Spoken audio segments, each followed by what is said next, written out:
بسم اللہ الرحمن الرحیم۔ حمد باری تعالی اور ذات مصطفیٰ صلی اللہ علیہ وآلہ وسلم پر انگنت درود و سلام۔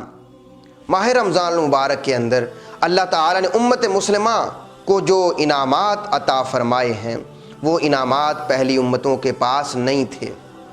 ان میں سے 5 انعامات ایسے ہیں جن کا ذکر حدیث کے اندر ملتا ہے۔ امام بحقی نے فضائل الاوقات کے اندر اس حدیث اور روایت کو ذکر کیا ہے۔ رسول اللہ صلی اللہ علیہ وآلہ وسلم نے ارشاد فرمایا، اوتیت امتی خمسن، میری امت کو 5 انعامات عطا کیے گئے ہیں، 5 نعمتیں عطا کی گئی ہیں۔ لم یعط مثلہن نبی قبلی، ایسے انعامات مجھ سے پہلے کسی نبی کو نہیں ملے اور کسی نبی کی امت کو نہیں ملے۔ یعنی زمانہ تو کب سے ہے، ماہ رمضان المبارک بھی گزرتا رہا، لیکن جو انعامات اس امت کے لیے اللہ تعالی نے رمضان المبارک میں رکھ دیے ہیں وہ سابقہ امت کے لیے نہیں تھے۔ ان میں سے پہلا انعام، اما الاول فإن اللہ تبارک اذا کان اول لیلۃ نظر اللہ تبارک و تعالی الیہم جمیعا من نظرہ لم یعذبہ ابدا۔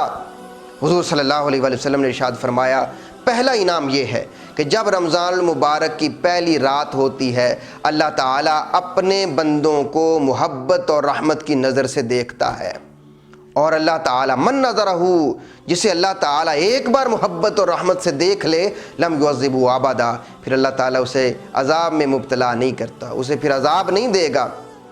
دوسری خصلت، اما الثانیۃ فإن خلوف افواہہم اطیب عند اللہ من ریح المسک۔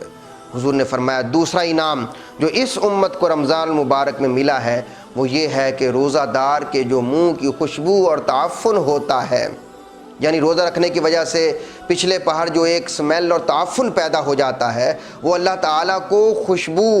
یعنی عنبر اور مشک سے بھی زیادہ محبوب ہوتا ہے، پسند ہوتا ہے۔ اما الثالثۃ فإن الملائکۃ تستغفرونہ، اور جو تیسری خصلت ہے حضور صلی اللہ علیہ وآلہ وسلم نے فرمایا کہ اللہ تعالیٰ کے فرشتے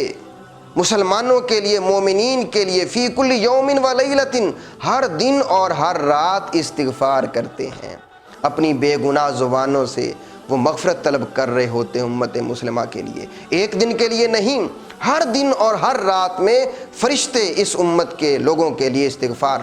کر رہے ہوتے ہیں۔ اما الرابعۃ یأمر اللہ تبارک و تعالی فإن اللہ تبارک و تعالی یأمر جنتہ، اللہ تعالیٰ رمضان آتے ہی اپنی جنت کو حکم دیتا ہے، استعدی و تزینی، اپنے آپ کو مزین کر لے، سنوار لے اپنے آپ کو، لعبادی اوشک ان یستریحوا من تعب الدنیا الی داری و کرامتی،